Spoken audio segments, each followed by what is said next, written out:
और सुंदर से रिश्तों के बंधन हैं और आप सभी का शिव पार्वती विवाह में अभिनंदन है। हर हर महादेव।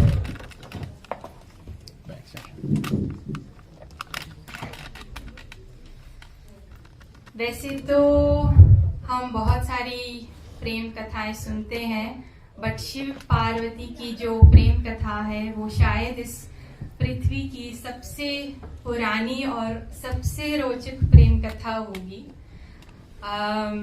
एक दूसरे से पहले मिले, फिर बिछड़े और फिर कई तपस्या और कई जन्मों के बाद पार्वती जी नारद जी के उपदेश के बाद शिव जी से फिर से मिलती हैं।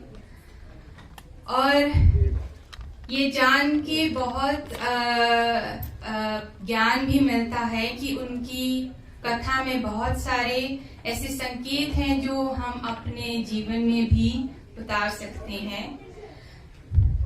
पहले नारद जी पार्वती जी के पास आते हैं, उनको उपदेश देते हैं कि वो तपस्या करें ताकि उन्हें उनका वर शिव जी मिल सके। और शिव जी के पास भगवान जी आते हैं, श्री हरि विष्णु जी आते हैं, जो कि उनको आदेश देते हैं कि वो विवाह कर लें।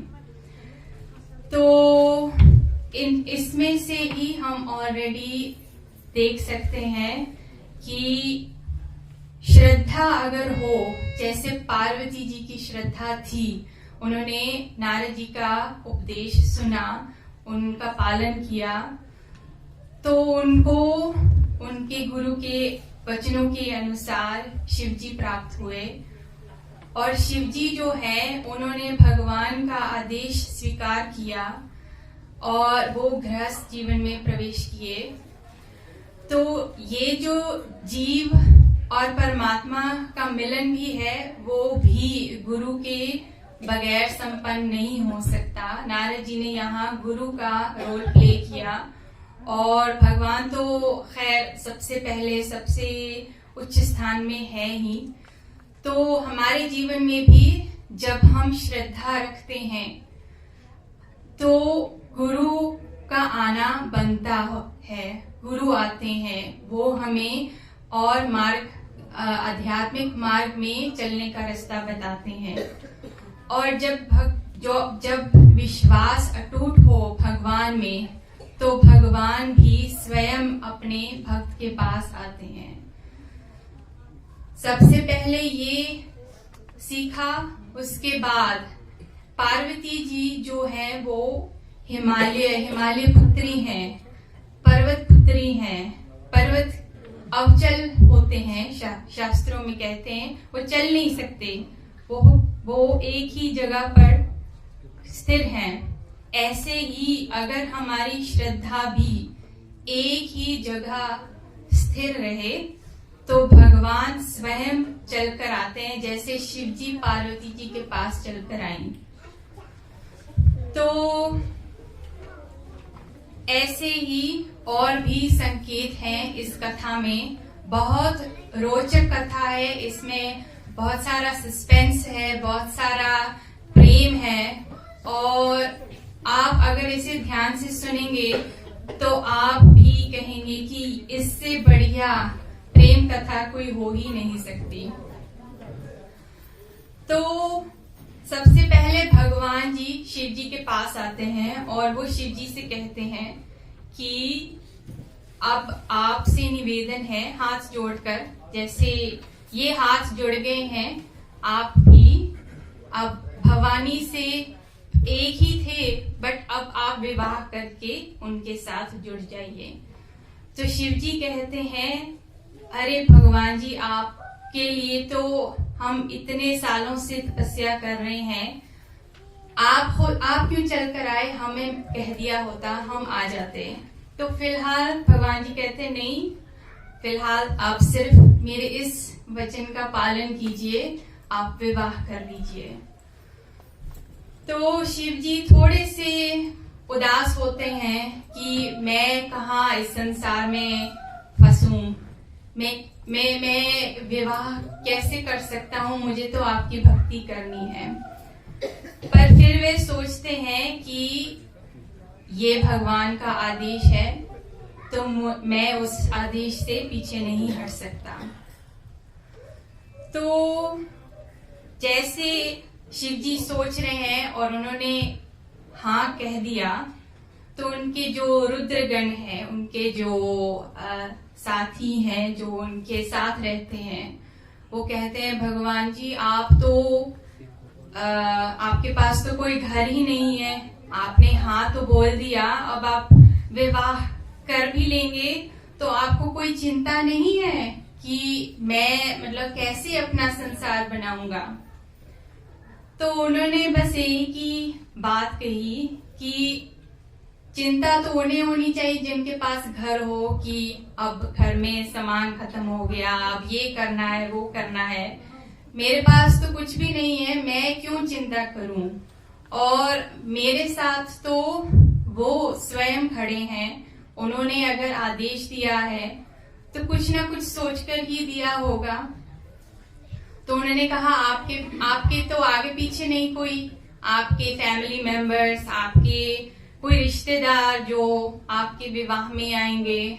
तो उन्होंने कहा नाता एक राम जी से दो नाता तोड़ दे, आशा एक राम जी से दूजी आशा छोड़ दे, धन्यवाद निर्विवाद राम राम कहिए, चाहे विधि राखे राम ताहि विधि रहिए, सीताराम सीताराम सीताराम कहिए, जाहे विधि राखे राम ताहि विधि रहिए, सीताराम सीताराम।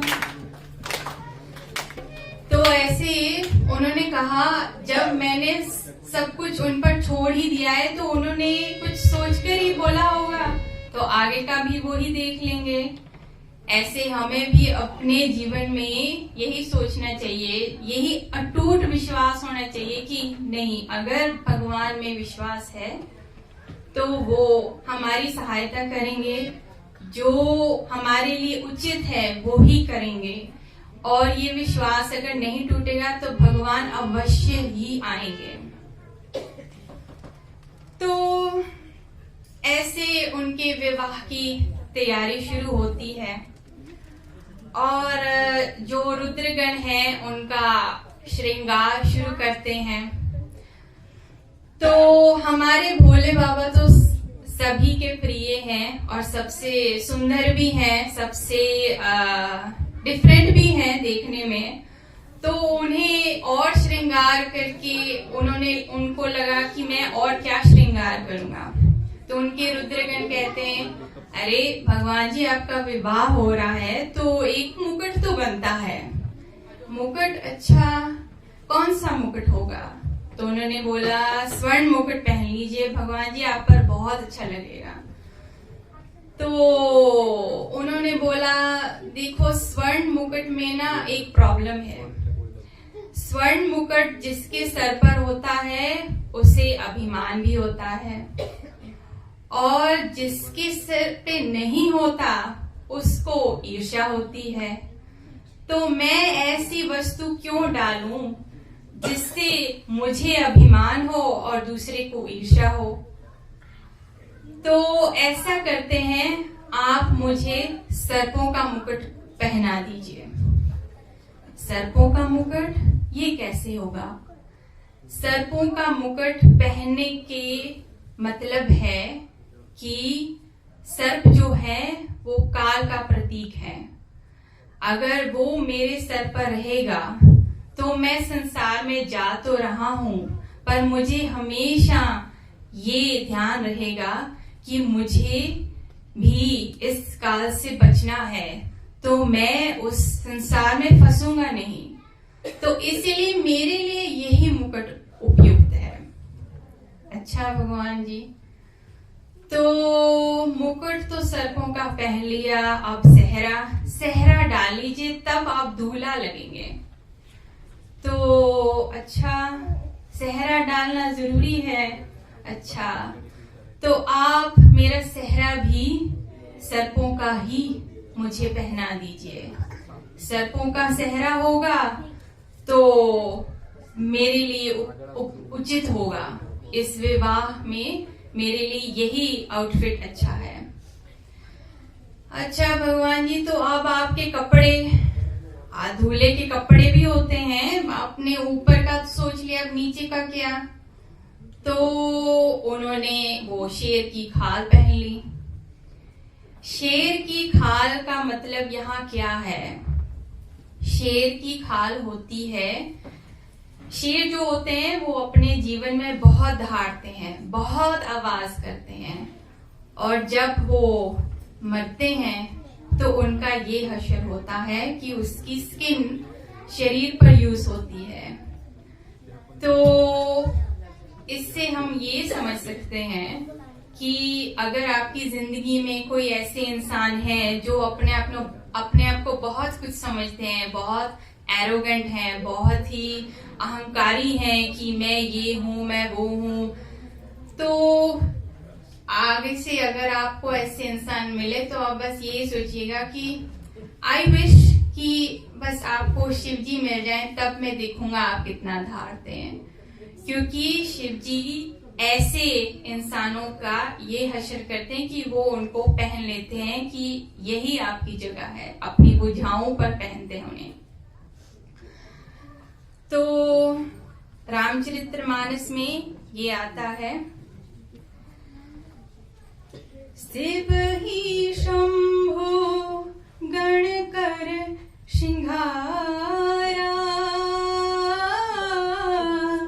जटा मुकुट अहि मोरु सवारा, राम सिया राम जय जय राम, राम सिया राम जय जय राम। अच्छा, अब श्रृंगार हो गया। अब एक उनका फेवरेट जो वो स्किन केयर करते हैं, वो लगाते हैं राख। अब वो राख क्यों लगाते हैं? इससे क्या होगा? उन्होंने एक बार किसी बंदे की मृत्यु होती है वो देखी, और जब मृत्यु होती है तो हम क्या बोलते हैं? राम नाम सत्य है।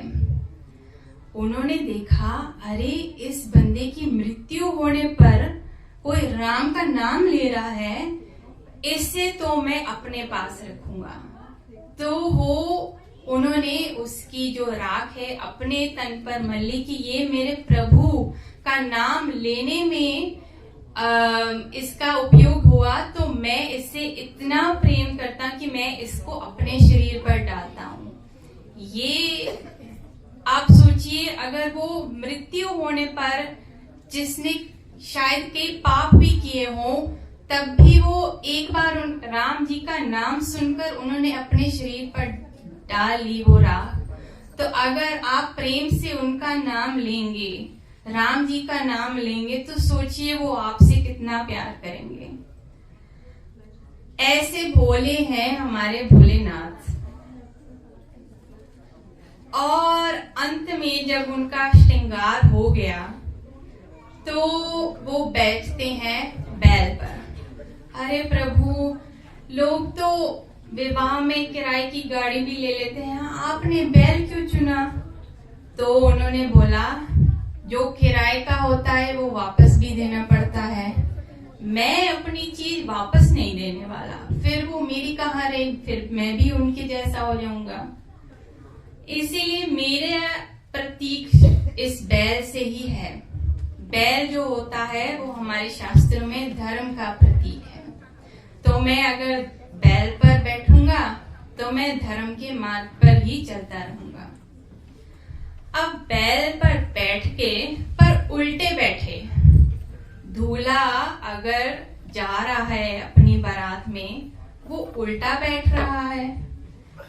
उल्टा क्यों बैठ रहे हैं प्रभु, आपका चेहरा तो उन्हें दिखेगा ही नहीं।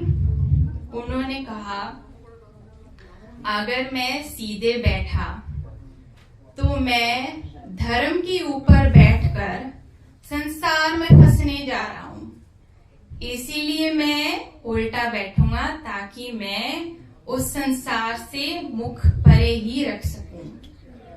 और जब मैं उल्टा बैठूंगा तो मैं अपने अंदर झांक सकूंगा, अपने तक रह सकूंगा। क्योंकि अगर जब हम कहीं जाते हैं, जैसे आज हम आए हैं यहाँ पर, सभी ने अच्छे कपड़े डाले हैं, मैंने भी कोशिश की है अच्छा दिखने की, तो हम कुछ बनकर जाते हैं। और जब हम घर लौटते हैं तो हम मैं बनकर जाते हैं, हम अपने घर लौटते हैं तो हम बन जाते हैं। तो शिव जी भी ऐसे उल्टे बैठकर उन्होंने कहा कि मैं अपने तक ही मैं रहूंगा, मुझे कुछ दिखाना नहीं है किसी को। और सबसे इम्पोर्टेंट बात ये है कि मेरे प्रभु, मेरे हरि जो बारात में आएंगे, अगर मैं बैल पर सीधा बैठ गया तो मेरी तो पीठ हो जाएगी उन तक, है ना। तो मैं उनसे पीठ नहीं कर सकता, इसीलिए मैं उल्टा ही बैठूंगा। तो ऐसे चल दिए हमारे भोले उल्टा बैठकर बैल पर, और उनकी बारात हो गई तैयार। तो अब विष्णु जी बोलते हैं, बर अनुहारी बारात न भाई, हंसी करे हो पर पुर जाई। विष्णु जी बोलते हैं, अरे ये कैसी बारात है, सभी देवगण एकजुट हो गए, एक तरफ सभी, एक खाओस बोलते हैं ना डच में, केओटिक सी सिचुएशन होगी, ऐसे जाओगे दूसरे शहर में बारात लेकर, नाक कटवानी है क्या। तो सभी उनका इशारा समझ गए, इस हंसी मजाक को उन्होंने ऐसे लिया, सभी देवगण अपने अपने स्थान पर खड़े होके एक ऑर्गेनाइज सी बारात बना ली। तो इससे क्या होता है, अब शिव जी जो हैं एकदम अकेले दिख रहे हैं। उन्होंने भगवान की बात समझ ली कि वो कभी असत्य तो नहीं बोलते। मन ही मन महिष मुस्काही, हरि के बिंग बचन नहीं जाई। राम सिया राम जय जय राम, राम सिया राम जय जय राम। तो उन्होंने भृंगी को बुलाया और कहा, मेरे भी सभी रुद्रगण को इकट्ठा कीजिए, सभी को संदेश पहुंचाइए, हम बारात लेकर जा रहे हैं। अब शिव जी के बारात में जो शामिल होने वाले हैं, उनका हुलिया कुछ ऐसा है, कई पेड़ पर रहते हैं, कई आसमान में लटकते हैं, किनके पास कई हाथ है, किनके पास एक भी हाथ नहीं है, किनके पास एक सिर है, एक सिर भी नहीं है, और किनके पास कई सिर हैं। तो ऐसे उनको संदेश पहुंचाकर उन्होंने उनको बुला लिया कि आ जाइए। अब सोचने की बात ये है कि शिव जी के आसपास ऐसे अजीबोगरीब क्यों मंडराते हैं, क्यों वो इनको ही अपने पास रखते हैं। वैसे हमारे भोले बाबा भोले तो बहुत हैं, और वो सभी को प्यार करते हैं, चाहे को आड़ा हो, टेढ़ा हो, सीधा हो, जैसे भी हो, जो भी उनका नाम लेगा वो उनसे प्यार करते हैं। बट ऐसे जो उनकी बारात में शामिल होने का मौका पाते हैं, वो ऐसे वैसे तो नहीं हो सकते, है ना। ये जो भी हैं, हमें ये समझना जरूरी है कि इन्होंने अपने पिछले जन्मों में कुछ बहुत अच्छे कर्म भी किए हैं, और इन्हें शास्त्रों में संतों का दर्जा दिया जाता है। इन्होंने अपने पिछले जन्म में जहां गए वहां इनकी मृत्यु होगी और फिर उन्हें ऐसा जीवन, ऐसा बॉडी मिली। क्यों? अब जिसका मुख नहीं है उसमें क्या अच्छाई है? हमने अपने भारत में शायद कई ऐसे संत देखे होंगे जो मौन व्रत रखते हैं, जो अपनी पूरी जिंदगी मौन रहते हैं और मौन रहकर अपनी भक्ति कर कर अपना जन्म पूरा करते हैं।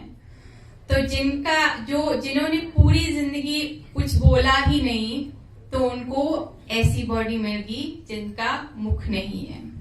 अच्छा, जिनके पास अनेक मुख हैं उसका क्या महत्व है? कई कुछ ऐसे ज्ञानी संत होते हैं जो कई ज्ञान की बातों को एकदम सरलता से एक बात में बोल देते हैं, इसीलिए उनके पास इतने मुख हैं कि वो कई बातों को एक बात कहकर बताते हैं। अच्छा, ये तो समझ में आ गया, बट जिनके हाथ नहीं है उनका क्या?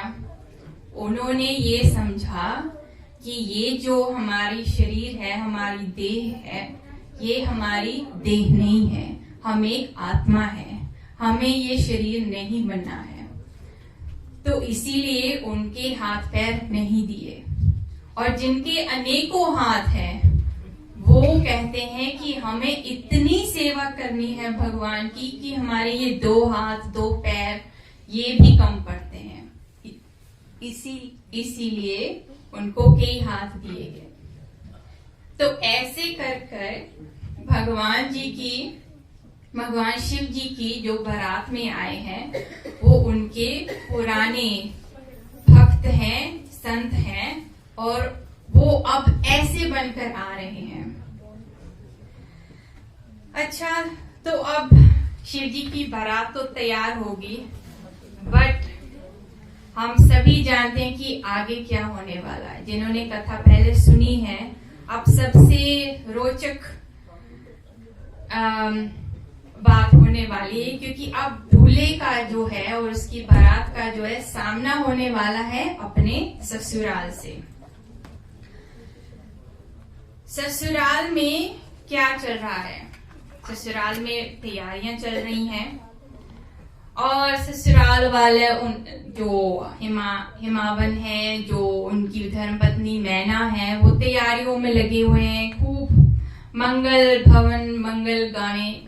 गा रहे हैं और उन्होंने अपने जो टीम्स हैं डिवाइड किए हुए हैं। किसी को खाना बनाने में लगाया हुआ है, किसी को स्वागत में लगाया हुआ है।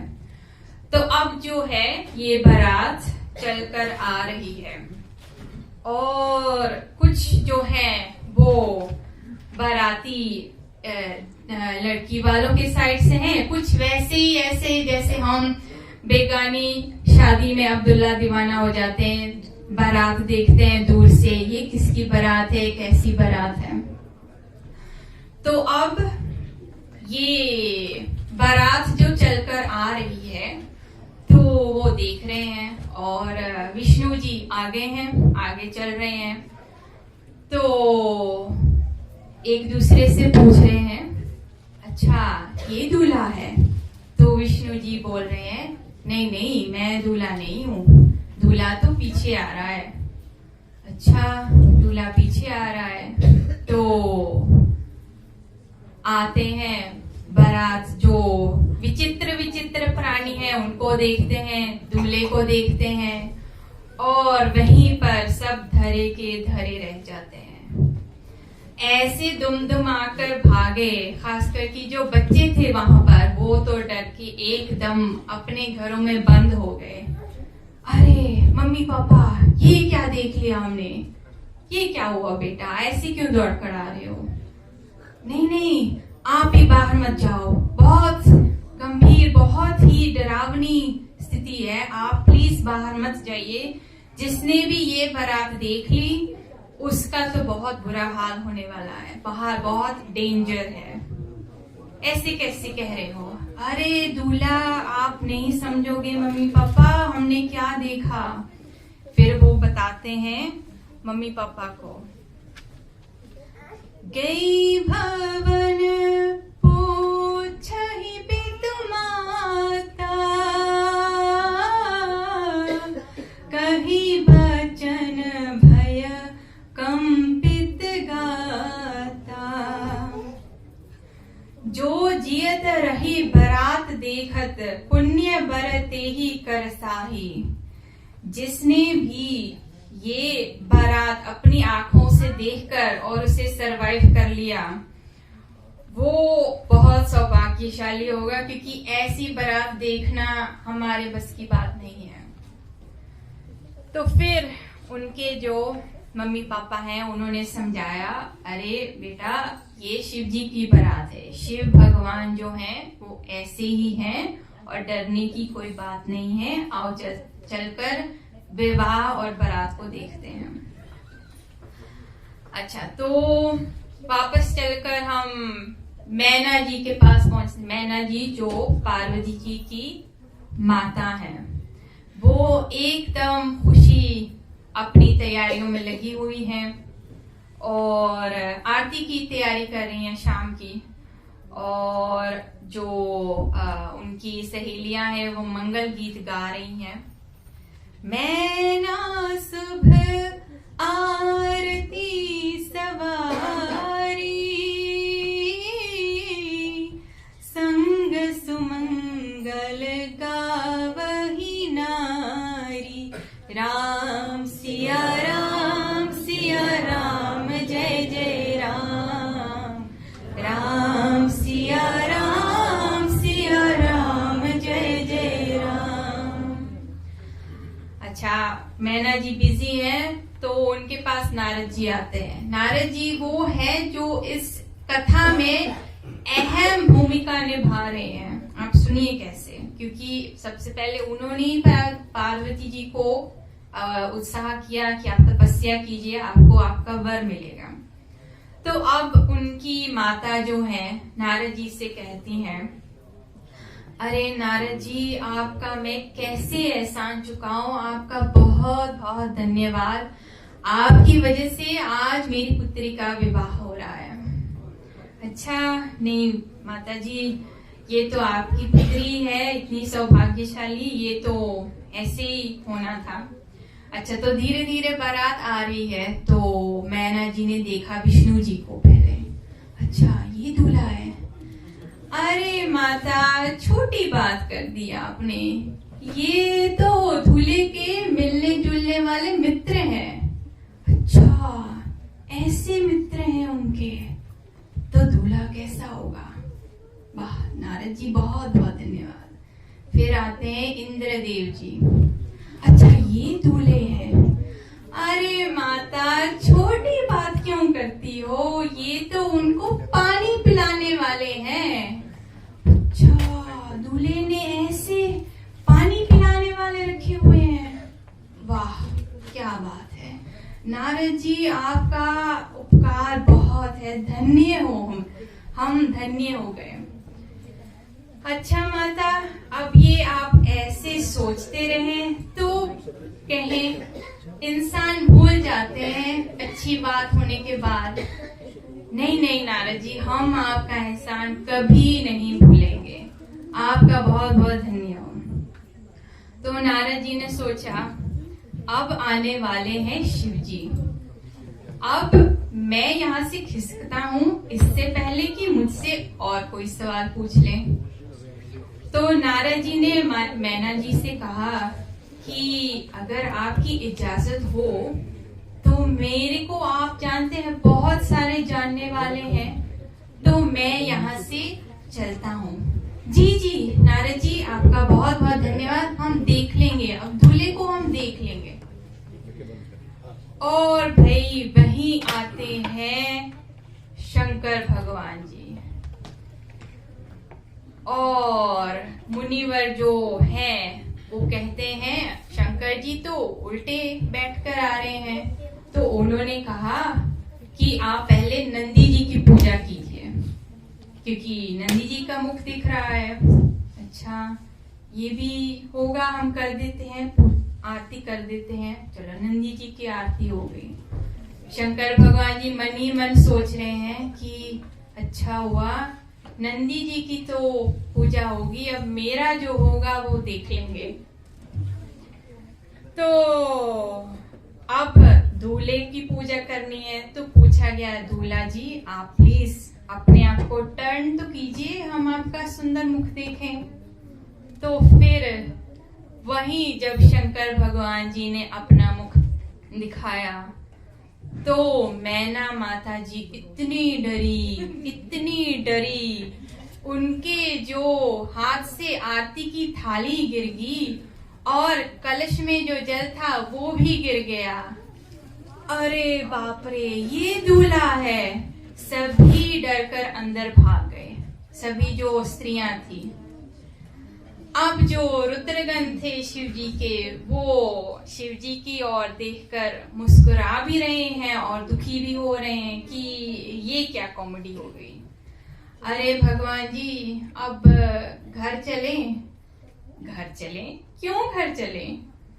अरे भगवान जी इतनी बेइज्जती होगी, आपके मुख पर उन्होंने आप दरवाजा बंद कर दिया, ऐसे थोड़ी स्वागत करते हैं जमाती का। बारात का ऐसे स्वागत हुआ है कभी? नहीं, हो सकता है जैसे अलग अलग रीति रिवाज हैं अलग अलग प्रांतों में, तो इनका भी कुछ रीत होगी कि दरवाजा बंद कर दे मेरा चेहरा देखकर। अच्छा, बट ये जो आरती गिर गई वो तो अपशगुन होता है ना? मेरे को नहीं लगता ये अपशगुन है। अपशगुन नहीं है प्रभु, ये कैसे अपशगुन नहीं है? तो उन्होंने कहा, उन्होंने मेरे मस्तक पर देखा चंद्रमा को। उन्होंने सोचा, अरे जिसके मुख पर चंद्रमा विराजमान है उनके सामने मेरी आरती का दीपक वो क्या है, एकदम फीका, इसीलिए उन्होंने आरती छोड़ दी होगी। अच्छा प्रभु, और जो जल गिरा है वो क्या है? अरे वो उन्होंने मेरे सर पर जो गंगा की धार है उसको देख लिया, इसीलिए गिराया। इसीलिए मुझे तो नहीं लगता कि मेरा अपमान हुआ है। अब ये हमारे भोले बाबा हैं, उनकी भोली जो अदा है इस पर ही तो सारा जमाना फिदा है। तो अच्छा, तो फिर भी वो सोच रहे हैं कि अब हमारा यहाँ खड़े होना तो नहीं उचित, हम धीरे धीरे चलते हैं वापस। वो अभी जाने की तैयारी में लग रहे हैं, तो वहां दूसरी ओर मैना जी बहुत क्रोधित और निराश है और वो गा रही है, जही विधि तुम ही रूप अस दीन्हा, तही जर बरु बौर कस कीन्हा। मैना जी कह रही हैं, ये क्या विधाता ने तुम्हें इतना सुंदर बनाया मेरी पुत्री को। उन्होंने पार्वती जी को अपनी पुत्री समझकर अपनी गोद में बैठाकर उनसे कह रही हैं, रो रही हैं और विलंब कर रही हैं कि हे विधाता, मेरी पुत्री इतनी सुंदर और तुमने उसके जीवन साथी को ऐसा रूप दिया, ऐसा चुना उसका जीवन साथी। क्या बिगाड़ा था उसने तुम्हारा? हमने क्या बिगाड़ा था तुम्हारा? मेरे जीते जी तो मैं इसका विवाह तुमसे नहीं होने दूंगी। मैं चाहे पर्वत से कूद दूं, मैं चाहे जलती अग्नि में छलांग मार दूं, पर मैं ऐसा तो नहीं होने दूंगी। तो जैसे हर माँ को होती है चिंता अपनी पुत्री की, मैना माता अपनी जगह सही थी। और सबसे क्रोधित हमारे अहम भूमिका निभाने वाले नारद जी पर थी। नारद कर मैं कहाँ बिगाड़ा, भवनु मोरा जिन बसत उजाड़ा। उन्होंने मेरा घर ही उजाड़ दिया, ऐसा दूल्हा ढूंढ कर लाए वो, कैसे हो सकता है। और नारद जी का क्या है, उनका तो खुद आगे पीछे कोई नहीं है, किसी से मोह नहीं है, उनको तो ज्ञात ही नहीं है कि उन्होंने ऐसे कैसे कर दिया। साचे हो उनके मोहना माया, उदासीन धनु धामु ना जाया, पर घर घालक लाज न भीड़ा, बाझ की जान प्रसव कई पीड़ा। वो क्या समझेंगे मेरा दुख, वो क्या समझेंगे एक माँ का दुख। तो अपनी माँ को ऐसे रोते हुए देख पार्वती जी ने उनको समझाया, माँ तुम सन मिठ ही की विधि के अंका, माँ तू व्यर्थ जाने ले हो कलंका। माँ जो मेरी किस्मत में लिखा है, जो मेरे साथ होना है, विधि को कौन टाल सकता है। ऐसे रोने से कुछ नहीं होने वाला, आप प्लीज मत रोइए। जो अच्छा बुरा मेरे साथ होना है वो होकर ही रहेगा। हाँ, बट ऐसे तो वो समझने वाली थी नहीं, तो पार्वती जी ने नारद जी से कहा, अब आप ही समझाइए माताश्री को। अब नारद जी जो ऑलरेडी इतने भयभीत हैं कि मेरी माँ, जो पार्वती जी की जो माँ है, उनको मैंने जो बताया था वो उनके मुताबिक नहीं निकला, तो मैं अब क्या करूं। तो उन्होंने कहा कि मैं जो है सप्तऋषियों को अपने साथ लेकर जाता हूँ। सप्तऋषि कौन है, जो ज्ञाता हैं। जब वो ज्ञान के साथ जाएंगे तब वो धन्यवाद, जब वो ज्ञान के साथ जाते हैं तो फिर वो जरूर हम उनको मना सकेंगे। जाने ले हो मातु कलम को, करुणा परिहर हो अवसर नाही, दुख सुख जो लिखा लीलार हमारे, जाब जहां पाबा ताही, तेहि अवसर नारद सहित अरो ऋषि सप्त समीठ, समाचार सुनी तो ही नगरी, गवने तुरत निकेत। वो सप्तऋषियों को लेकर आए और फिर उन्होंने वो बात कही जो अब तक शायद मैना जी को समझ नहीं आई थी। मायना सत्य सुन ममु, सुनहु मम बानी, जगदम्बा तव सुता भवानी। आपकी पुत्री जो है वो ऐसी वैसी पुत्री नहीं है माँ, आपकी पुत्री जो है वो स्वयं भवानी है, वो स्वयं दुर्गा माँ है। इसीलिए उनका ये विवाह शिव जी के साथ ही निश्चय है। शिव जी के परे, शिव जी के अधिक उनके लिए कोई वर है ही नहीं। अच्छा, मैं ये पहले क्यों नहीं समझ सकी। तब मैना जी को एहसास होता है कि उनकी पुत्री जो है वो कोई और नहीं, स्वयं माँ भवानी है। तब मैना जी जो है संभलती हैं और समझती हैं कि अच्छा, तो मैं ये विवाह स्वीकार करती हूँ और शिव जी के साथ ही अपनी पुत्री का अब विवाह करूंगी। तो फिर से शिव जी को बुलाया जाता है और कहा जाता है कि हे शिव जी, मुझे अब आपके साथ ही अपनी पुत्री का विवाह करना है। तो उनके रुद्रगण जो है वो सोचते हैं कि देखो ये गड़बड़ हो जाएगी। अगर माँ ने ऐसा रिएक्शन दिया दूल्हे को देखकर, तो पुत्री ने जब दूल्हे को देखा कहीं वो ही ना मना कर दे, हमारी तो खड़े खड़े बेइज्जती हो जाएगी।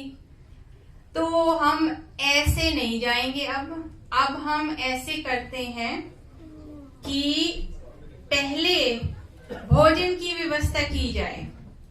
अरे अगर विवाह टलेगा भी तो हम कह सकेंगे कि हाँ हमने खाया पिया, अच्छा हाँ चलो विवाह नहीं हुआ, वो शिव जी की किस्मत थी।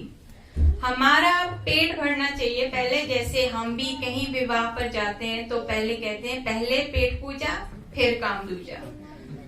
अगर आप रामायण पढ़ेंगे तो उसमें जब राम जी का विवाह होता है तो वहां पर हमको भोजन जो है वो विवाह के बाद पढ़ने को मिलता है, और शिव जी के विवाह में जो है भोजन पहले कराया गया सभी अतिथियों को। अच्छा, तो अब भोजन कैसे कराया गया? भोजन जो है अब किसी का एक मुंह भी नहीं है और किसी के कई मुख हैं, किसी के हाथ नहीं है तो किसी के कई अनेकों हाथ हैं। अब जिन्होंने पहले उनको बारातियों को बिठाया तो मैना जी बोलती हैं कि बारातियों को आप प्लीज भोजन करा दीजिए। तो वो बोलते हैं आप प्लीज किसी और को भेज दीजिए क्योंकि हमसे ये काम नहीं हो पाएगा। भाई कौन खिलाए ऐसे भूत प्रेत दिखने वाले बारातियों को। अच्छा, तो किसी और को भेजा, वो लेकर गए भोजन की थाली, पत्तलों पर भोजन कराते थे। तो वो देखते हैं अरे बाराती कहाँ गए, पूरा हॉल तो खाली पड़ा है, अरे रख दीजिए, यहीं रख दीजिए। आवाजें आ रही हैं, कहाँ से आवाजें आ रही हैं? ऐसे देखते देखते ऊपर नजर गई, अरे भैया उनको खाना खिलाना है। अरे वहीं छोड़कर सभी भाग गए। ऐसे ही सभी अपनी हिम्मत जुटाकर थोड़ा थोड़ा भोजन कराने लगे सभी को। भोजन हुआ, बहुत अच्छे से हुआ, और फिर शिव जी की जो है विवाह की जो विधि है वो तैयार हुई और शिव जी जो है पार्वती जी के साथ विवाह में बंध गए। गही गिरी सा कुस कन्या पानी, भवहि समर्पी जानी भवानी। पानी ग्रहण जब कीन महेशा, हर्षे तब सकल सुरेशा। वेद मंत्र मुनि बर उच्चराही,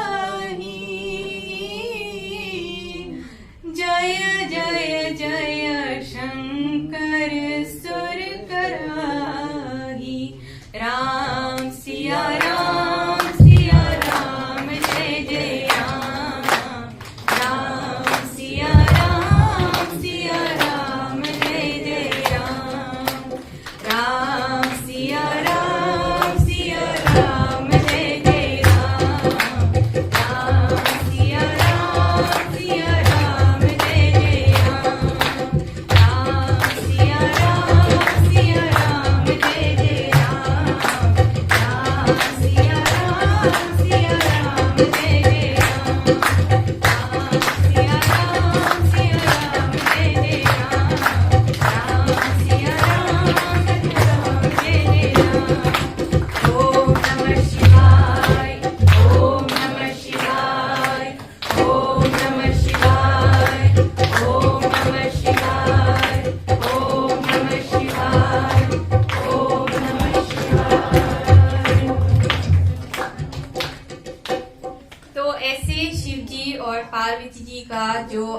बहुत रोचक विवाह है वो संपन्न होता है। और इस कथा में जो भी हमको सीखने मिल सकता है हमें अपनी जीवन में उतारना चाहिए। और मुझसे अनेकों भूल हुई होंगी ये कथा आपको सुनाते हुए, इसके लिए मुझे क्षमा कर दीजिएगा। अगर आपको कुछ समझ नहीं आया, कुछ गलत लगा तो मैं क्षमा चाहती हूँ। और आज जो महाशिवरात्रि का पर्व है उसको हम सभी इस कथा को याद करते हुए भगवान शंकर जी पार्वती जी की अटूट विश्वास और श्रद्धा और तपस्या को याद करते हुए मनाएंगे। और आप सभी का बहुत धन्यवाद कि आप यहाँ आए, इतनी ज्यादा श्रृंखला में आए। मैंने सोचा नहीं था, बट बहुत बहुत धन्यवाद। और पंडित जी से अब आज्ञा चाहूंगी। धन्यवाद।